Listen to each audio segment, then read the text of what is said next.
History is often written by the victors, and sadly, in America, that means history is almost never written by workers. As politicians tear down the victories of the labor movement, they also push to stop teaching the movement's hard-fought battles. And as inequality nears 19th century levels, we have to stop and ask, where did we go wrong, and what can we do to move forward?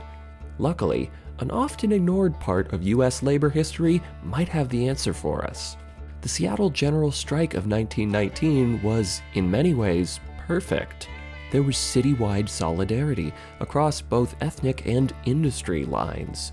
Everyone from barbers to waitresses walked out, which effectively shut the city down, but unions also mobilized to feed the city, keep the peace, and ensure essential establishments like hospitals remained operational. The strike was also completely nonviolent. Not a single striker arrested for something even as petty as blocking a street. Yet, you almost never hear about this strike. So today, I want to help right this crime against the retelling of US labor history as we explore America's most revolutionary strike.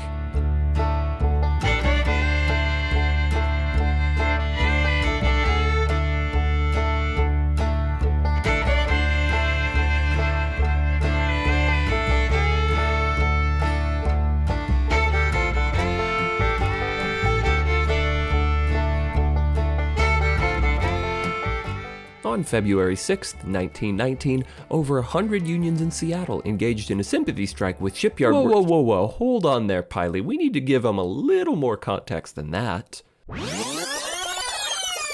Most economies through human civilization have had a top-down structure, meaning a small percentage of folks organize and/or fund production, and the rest of us are involved in producing.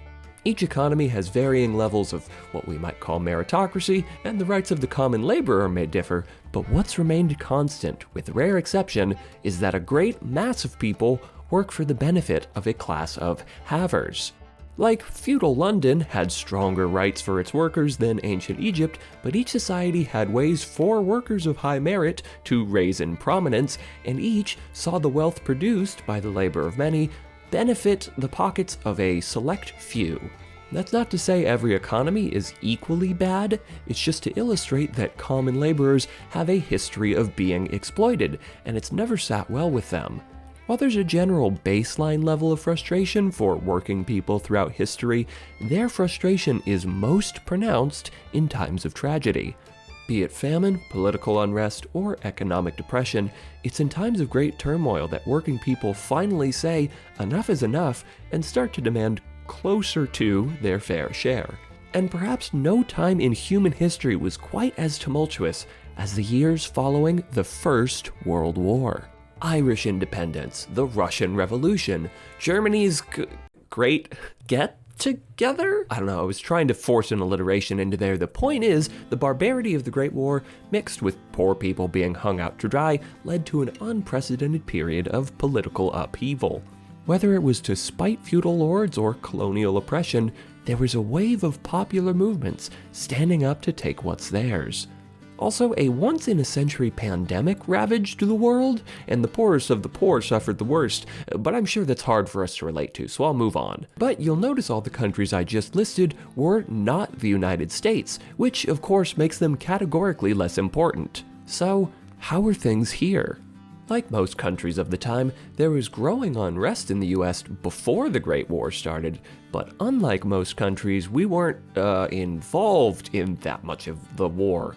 We didn't formally join until almost 3 years in, and while countries like Germany lost almost 2 million soldiers, US casualties barely topped 100,000. And that's not even to mention the fact that armed conflict never reached US soil. So, for the average US citizen, their qualms during the war boiled down to, why are we fighting again? And, more important to our topic, frustration at wartime operations. During our rapid push to enter the war, President Wilson put a wage freeze on all industries related to the war effort. High inflation or deflation would slow down mobilization, so of course it was up to the common worker to take the hit. That's as American as apple pie. The industries impacted were things like weapon and vehicle manufacturing, rubber and steel production, and for the purposes of our video, ship manufacturing. So now that we have a general idea on what the state of things were like in the country, let's focus in on Seattle. Despite being one of the newer states, Washington was popping off, dude. The fact that sea travel from Seattle to Japan and China was like 2 days shorter than from San Francisco made it a rapidly industrializing hub at the turn of the century. Just as quickly as its industrial base rose to power, so did its organized labor. Not just in raw numbers, with union membership quadrupling during the war, but the city was a hub for labor organizing in the Pacific Northwest as a whole. Many of the city's socialist or union-owned newspapers were widely distributed outside the state. There was a surprising number of worker cooperatives, not just in the lumber industry, which is its own interesting story, but specifically in the city of Seattle. There was a solid base of Japanese and women's unions in the city, and relative to the hatred other places displayed to those groups, Seattle's white male unions were, let's say, tolerant toward them. Key union leaders resisted the racist state-level alien land law of 1921 and were involved for decades in attempts to repeal it. Union leadership endorsed racial integration, though unfortunately individual unions resisted those calls. And being one of the earliest territories to pass women's suffrage, there was a certain feminist character to Seattle's labor movement.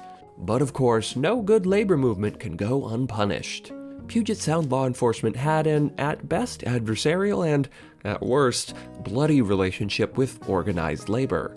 A clear example can be seen in the Everett Massacre, in which police and deputized randos shot up 2 boats of IWW members who were there to participate in a rally.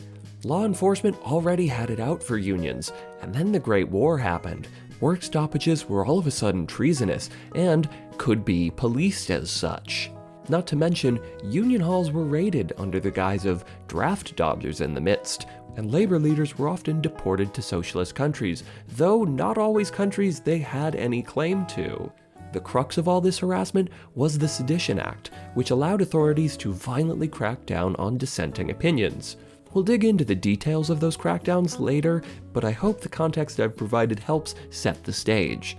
At the turn of the 20th century, Seattle was defined by a rapidly industrializing city, a rapidly radicalizing labor base, and the powder keg of an economy ravaged by war. And with that, let's get to the strike itself. Like I said, Wilson froze the wages of essential industries, and initial labor unrest was quelled with the promise of raises once the war was over. Said promises were made not just by federal agents, but individual businesses. And of course, once the war was over, both groups promptly broke those promises. While Seattle was a bustling community before the war, workers worried pay cuts or layoffs would be their post-war reality. And since the wages they were promised just got rescinded, can you really blame them? So, shipyard unions were looking to keep the victories they made during the war and make businesses hold up their end of the bargain. Business owners initially offered no raise, but their eventual compromised proposal was to raise the wages of a few skilled workers. The unions rejected this compromise, and you really gotta respect the solidarity there for them to look out for every laborer. When the bosses remained firm, Seattle's 35,000 shipyard workers went on strike in late January of 1919. This part of the strike, though, is nothing new. If this was all there was to the story, it'd be nothing more than a run-of-the-mill strike in US labor history. But in the following weeks, the unions of Seattle mobilized in an unprecedented manner. The unions had a vision, and, learning from the mistakes of the past, they knew they had to have a bold plan. To put pressure on shipyard owners, unions across the city and across industries agreed to a solidarity strike. From barbers to newsies to streetcar workers, people from across the city didn't show up to work one day. Even the unemployed had solidarity. There was no push to hire scab workers because the unemployed in Seattle didn't cross the picket line. Cool shit. But despite what politicians and media members of the time may tell you, the union members weren't monsters. They understood that people needed to get food and that shit like hospitals had to run. So essential industries were kept operational, and the unions pooled their resources together to organize massive food stations to, keep the citizens of Seattle fed. But no matter how impressive and effective the mutual aid organizing was, you couldn't get jalapeno poppers at Applebee's, so of course liberals and conservatives hated it. Despite accusations of violent intent, the strike was 100% nonviolent. The mayor had the National Guard come in and they had machine guns ready all over the city, but union leadership was savvy. They knew law enforcement took opportunities like these to exact a particular level of violence on workers, so they made sure their members stayed inside and just waited out the strike. They even hired veterans to patrol the streets and encourage nonviolence in folks they saw out and about. When you consider how violent strikes have the potential to get, it's shocking how successfully this one remained peaceful. It was so creepily quiet in Seattle that Earl George, a black guy in ILWU's Local 9, famously remarked, "Nothing moved but the tides." The nonviolence wasn't enough to convince the mayor that the strike was anything less than absolute anarchy, but we'll get to him later. I want to take a moment to appreciate that this strike didn't get held up by a lack of racial solidarity, which is odd for the period. Other strikes, even in Seattle's history, saw black guys who were rightly mad at getting barred from most unions crossing the picket line to find permanent jobs in place of striking white workers. There was also a solid base of Japanese unions in Seattle who were barred from democratic involvement in the wider labor movement. At low points in US labor history, white unions violently retaliated against other ethnicities unionizing, and all this easily could have happened in Seattle's general strike, but surprisingly, it didn't. There were no violent retaliations against black scab workers because this time, black people didn't cross the picket line. And Japanese unions, although they were barred from voting on the general strike, were invited to sit in at the labor council meetings, and they actively joined in on the strike. Graded on the curve of this racist, often violent side of labor history, the Seattle general strike had a surprising level of solidarity between different ethnic groups. Speaking of the successes of the strike, according to everything I've read, the first few days of the strike were pretty hopeful, as mutual aid efforts went off without a hitch. But as the strike continued into the weekend, unions at a national level began to worry. You see, despite popular support from most of the citizens in Seattle, media and politicians across the country were not so friendly to the general strike. I'm going to quote from the New York Times here. Not an article, the title of one, because they refuse to let you view any of their archived shit without paying a subscription, the bastards. 54 foreign Reds to be deported. Some are from Seattle, where Bolsheviki and IWW started big strike. Immigration officials determined to rid this country of European anarchists. When big newspapers are cheering on the deportation of people who think differently than them, that's when you've lost the mainstream press. So as national backlash ramped up, union leadership outside Washington state urged the local unions to go back to work the following week, and sure enough, they did.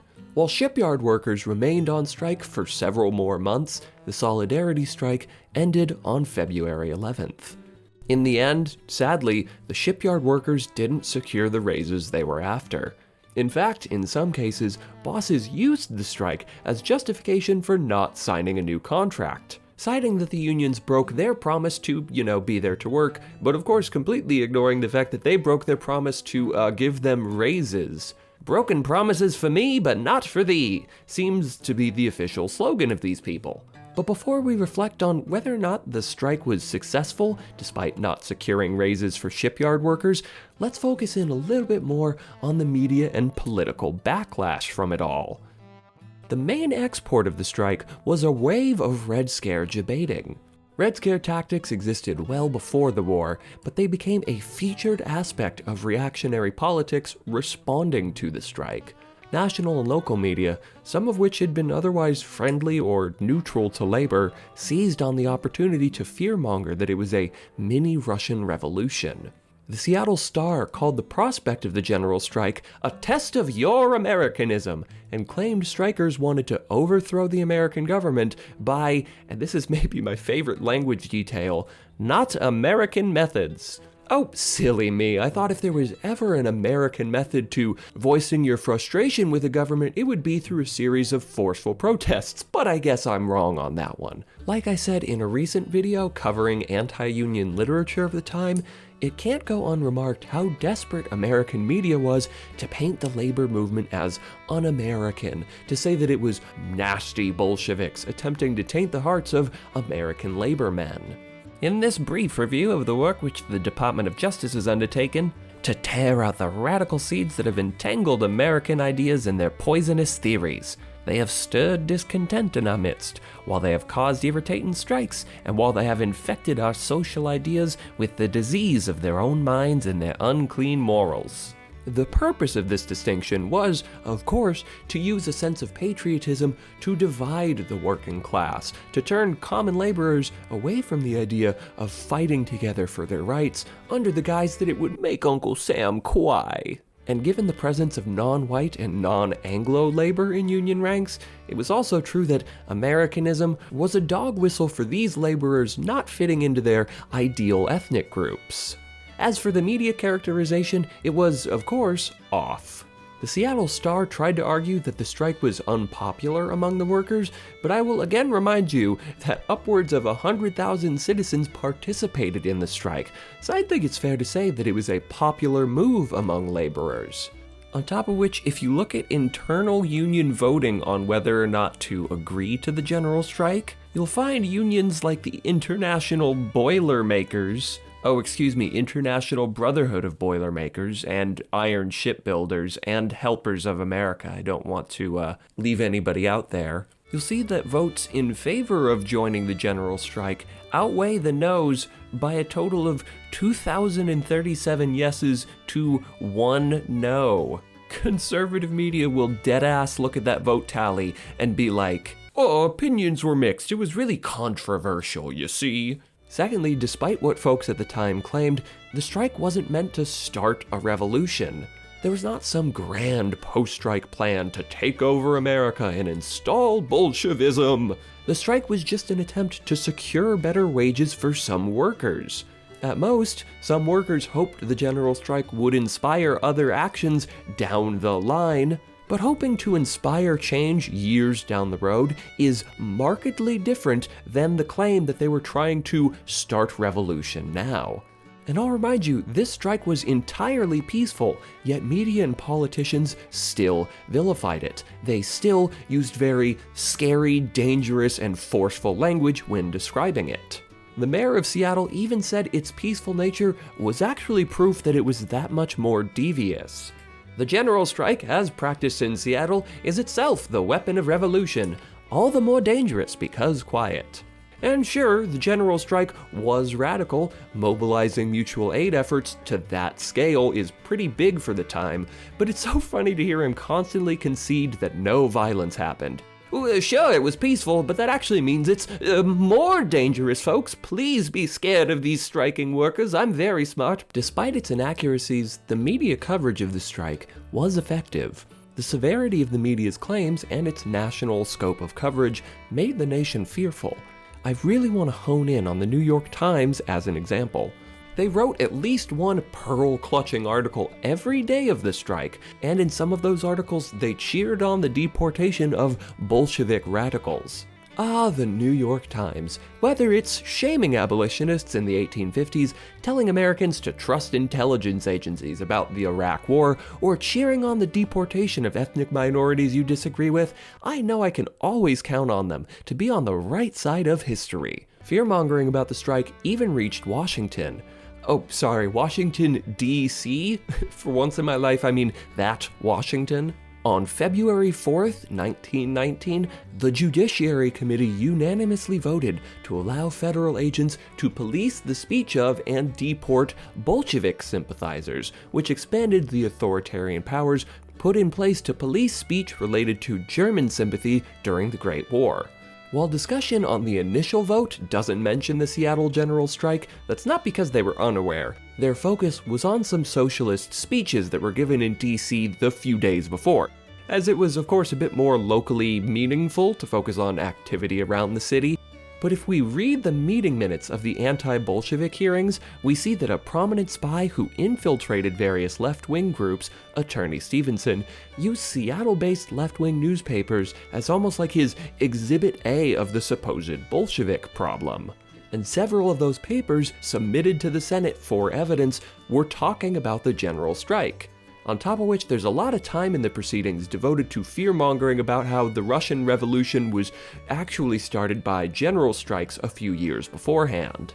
So while the dates are pretty close, I'm not arguing there's a direct causal relationship between the Seattle general strike and this vote on policing Bolshevism.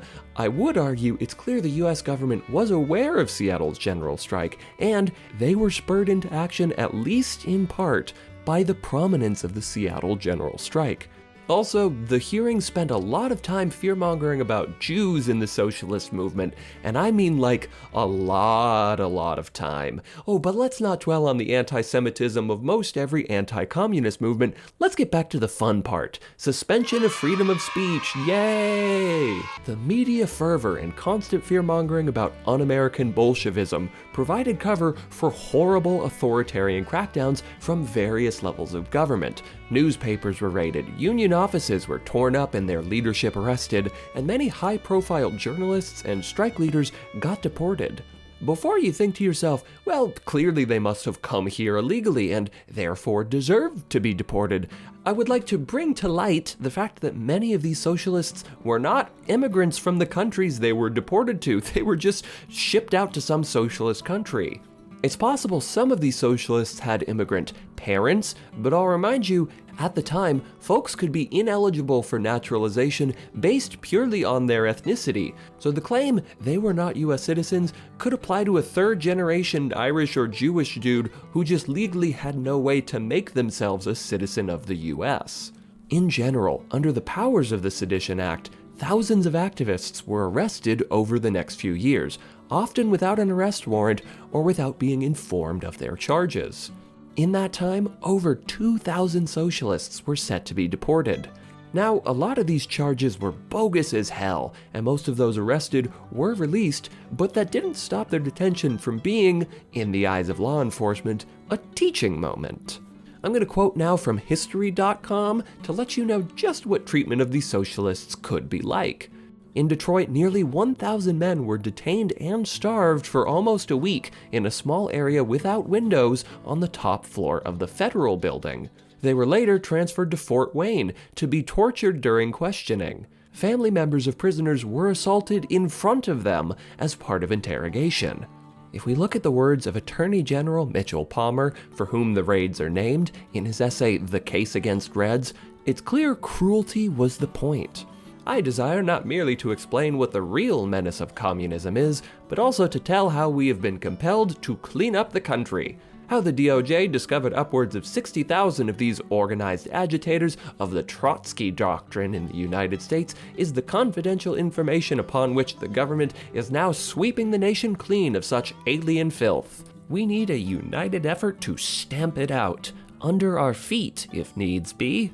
The uses of words like clean and filth are vile on their own, but I gotta remind folks that a lot of the deported leftists were Jewish, Eastern European, Japanese, or other ethnic groups considered lesser than Anglo-Saxon, which paints phrases like clean up the country in a particularly racist light. And as the stamp it out under our feet part of that last quote implies, the point of all of this harassment was very specifically to be as brutal as possible, to use whatever means they could justify to brutalize, demoralize, and deport those socialists.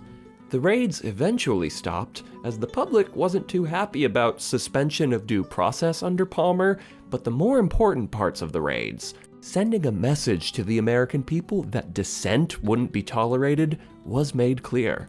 And of course, the violence and at times illegal civic actions taken against union organizers negatively impacted the character and viability of the labor movement for years to come. Although backlash to the general strike was severe, and although the shipyard workers didn't see the raises they'd hoped for, that isn't to say the general strike was unsuccessful. In fact, it had several positive impacts. I'd argue the main victory of the strike was how profoundly it scared business owners and the government. It made their power feel threatened.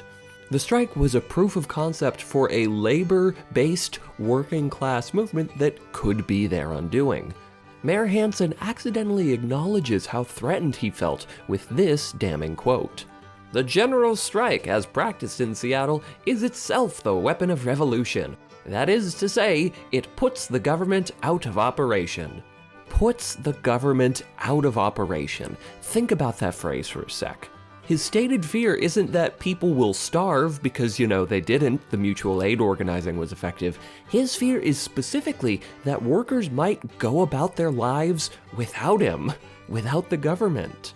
There's the selfish way to read that quote, that Hansen is worried about himself or people like him not having the chance to hold government offices, but I think it more so speaks to a realization within Hansen that if the labor movement can prove on a larger scale to be self-sufficient, that they would no longer need the current liberal government. And then, of course, his worry becomes who will be there to protect the upper class controlling the means of production. As much as libertarians agitate for minimal governance, even the most out-there libertarians agree that we need taxpayer-funded law enforcement and a military, the most violent arms of the state, in order to protect the dynamic where rich people own the means of production. So, to Hansen, if the labor movement proved they could feed themselves without the need of the government or even without the need of private businesses, then the government would be seen as less necessary, at which point rich people owning the means of production might be contested by organized labor. And that scared him more than anything else. It's clear to me that the Seattle General Strike was a wake-up call for politicians and business owners, that in its aftermath, they realized they needed to do better or their system would collapse. It's one thing for a business person to think a strike means losing profits for a week or two. It's another thing if a strike means the workers find out they can survive without you. The success of mutual aid in the General Strike proved labor could run shit on their own. And as the Great Depression rolled around and labor became more agitated and confrontational, I'd argue the New Deal being allowed to get implemented suggests business owners and politicians knew they needed at least some bare-bones safety nets, or America was gonna become another Soviet Russia. What we understand as the modern welfare state was founded by right-wing governments specifically to quell left-wing movements. Otto von Bismarck instituted the first basic forms of health coverage at the same time he outlawed the socialist parties. He wasn't trying to install a radical Marxist regime. Rather, he was trying to sap support from socialists by providing material relief to people. A socialist has a harder time radicalizing somebody if they feel comfortable and cared for by their government.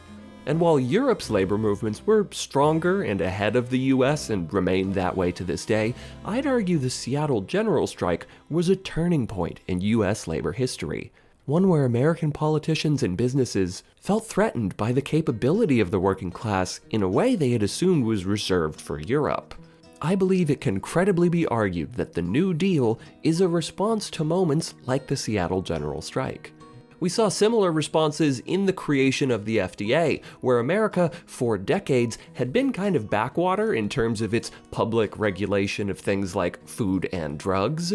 But when sufficient pressure mounted even in the libertarian hellscape that is the United States, some of the people and institutions that initially stonewalled regulation like the FDA stepped out of the way when they saw the way the tides were turning. Along that same vein, I believe it can credibly be argued that the New Deal is a response to moments like the Seattle General Strike. That is to say, the moderate reforms of the New Deal, many of which Europe had done decades ago and we were way behind on, had previously seemed unnecessary as the labor movement in the US hadn't reached that sort of radical point, until moments like the Seattle General Strike proved the American people were trending in that direction. Thus, sweeping legislation was needed to soothe people over at the same time that it defanged the labor movement. Now that's not to say business owners unanimously went along with the New Deal. As all too often happens, some capitalists were willing to overthrow even the most basic form of democratic socialism in favor of an outright fascist, and they may have succeeded, if not for the wits of Smedley Butler, a man whose name was so uniquely great, it's only right that he had the chance to do one uniquely good thing. But despite the resistance business owners put up in earlier decades of American history, I think the massive strikes that were occurring at the start of FDR's administration made folks like J.P. Morgan, who helped finance the coup attempt, somewhat of a minority in the business community. That is to say, I'm sure quite a few business owners who disagreed with FDR swallowed their disagreement in favor of his moderate reforms, as they saw the massive wave of unrest across the country and had seen, through moments like the Seattle General Strike, that the labor movement was well equipped to survive without them. Anyways, that's about all the contextual history I feel is needed, / I feel I have time for before you click away. So now that I've established the basics of the time period and the General Strike, let's start to talk about what this means for the labor movement going forward. While I hope this video's been a fun history lesson so far, I'd be doing a disservice to the community if my analysis stopped in the past. So now comes the difficult part of the video, where I try to make sense of all this information and distill it into useful lessons that we can carry with us today. And honestly, nothing scares me more than this part.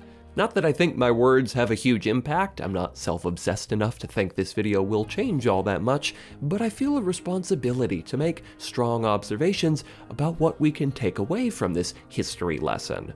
First off, I want to defer to the experts. A lot of my research for this video came from listening to history professors and union organizers, particularly a few speeches given on the centennial, and they have a clearer on-the-ground understanding of how labor organizing, actually functions. Like, I'm interested in the topic, but in a research sense. At the time of recording, I've never been in a union, let alone managed a labor conflict. So first and foremost, if you're looking for clear answers, go listen to what they have to say, links down below and all that. But to take the info I've gathered and give my 2 cents on the matter, first off, general strikes take time and planning.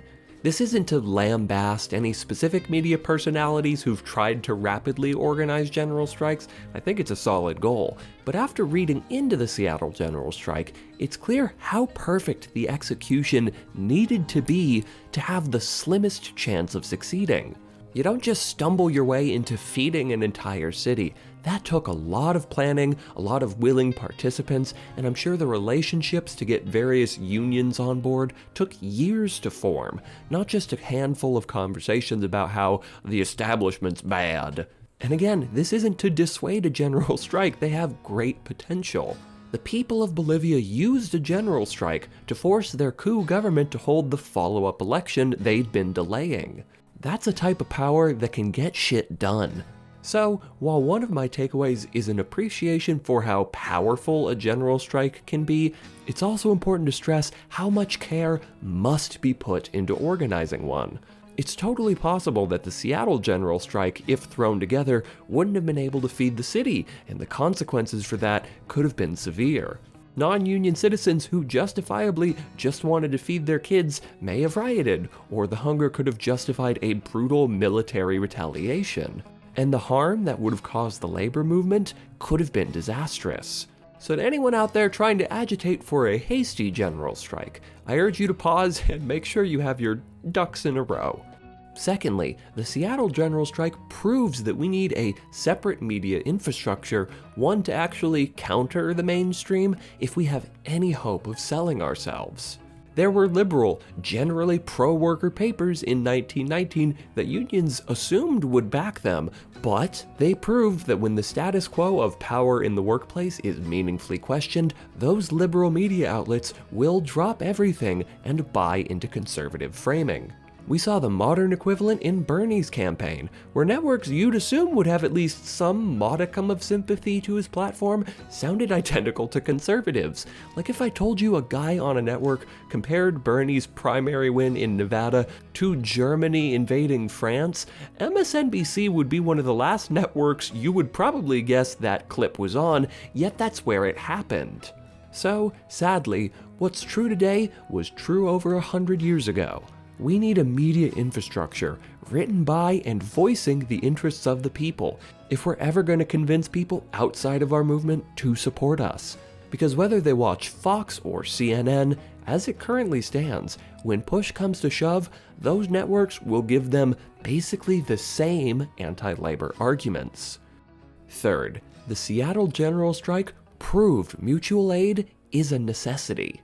This is probably obvious to some, as much has already been written about mutual aid, but this strike's success was so closely tied to their impressive mutual aid campaign that we can't overlook its role. If unions were unable to feed their members, let alone the city, the strike would have been a failure. Workers would have had to endure hunger, hospitals would have struggled to operate, families would have been unable to feed their kids. That wouldn't just be a moral failing on the part of the unions to leave so many people without care, but it would have sent a bad message. It would have made their attempt to secure better wages feel potentially selfish, when in reality the general strike was a broader fight for equity and fair pay. Of course, it can't go unremarked how constantly draining a union's resources through laws sneakily designed to lessen their membership and coffers makes mutual aid of this scale difficult, and I'm sure that's a not so unintended side effect of those laws, but that's where community comes in. If the Biden administration proves anything, it's that working people can't wait around for our government, as currently constructed, to help us out.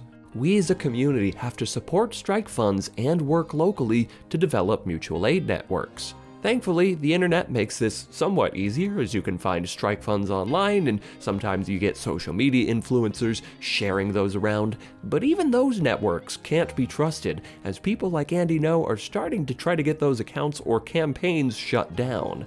So local organizing really is the key, as it's harder for fascies to shut down a mutual aid network if it's all or mostly in-person cash donations. And lastly, the Seattle General Strike proves that solidarity is king above all else. There are so many ways a lack of solidarity could have killed the strike. If white unions were hostile towards Japanese unions, if men rejected women in the labor movement, if the citizens of Seattle had less sympathy for the unions and made more of a fuss about the strike, if people from different sectors found reason to hate each other, i.e., if shipyard workers felt their work was more rugged and blue-collar and therefore acted like they're above that of restaurant workers, there are dozens of possible points of conflict, any one of which could have toppled the strike. But every step of the way, the unions and the citizens of Seattle displayed a profound commitment to solidarity, to not let their grievances, legitimate or petty, disrupt such a meaningful moment in labor history. Nowadays, in a media and political market that discourages solidarity, that focuses on dumb, petty grievances to distract and divide us, how do we foster solidarity? If I had an answer, I'd be out there applying it, not on YouTube making weird video essays, wouldn't I? I'm interested in how to encourage solidarity. I've already made a few videos about the process, but the Seattle General Strike makes it clear to me that solidarity is the key to everything. And if I had to suggest anything, I'd say the words of the late, great Michael Brooks can probably help us in that department. After all we've discussed today, I hope you leave this video feeling well-informed, well-read, and I hope you go and brag to the group chat about how big and smart you are. But more importantly, I hope you leave this video feeling optimistic. As sad as so much of this story is, as depressing as it is to read that the general strike didn't lead to raises for the workers, it's a moment of hope. Reading accounts from the time when the strike broke, people went back to work elated. They weren't depressed, they didn't feel defeated, rather, they felt victorious. Because at the end of the day, while its main goal was to keep bosses honest, the Seattle General Strike wasn't just about a raise. It was a message. It was a rejection of American narratives that the common person is too lazy or too stupid to be involved in running society, that instead we need just leave those duties to singular smart people and pray that they guide us properly. Above all else, the Seattle General Strike proves that working people are more than capable of taking care of ourselves, and that if politicians and business people won't help us, we can and will prove we don't need them. If that isn't inspiring, I don't know what is. Anyways, thanks for watching, everyone. I do hope you enjoyed this deep dive into a relatively slept-on part of US labor history. Now, let's turn it on over to the pre-recorded outro. If you enjoyed this video, be sure to toss me a like and subscribe down below. But if you really want to help me out, you can join me over on Patreon. Patrons get access to exclusive behind-the-scenes content, like early versions of every video, and exclusive Patreon-only videos. Plus, if you join the Piley Benton's Biggest Boys tier, you get your name read off at the end of every video. Zoth, Revo Pregame, Emily, Kyle Foley, Jennifer Jones, Caffeine Unicorn, Goblin of the Year, and Cameron Fordo. So if you want to hear your lovely name read off at the end of every video, be sure to join me on this specific tier. Thanks much, everyone, and I'll see you next time.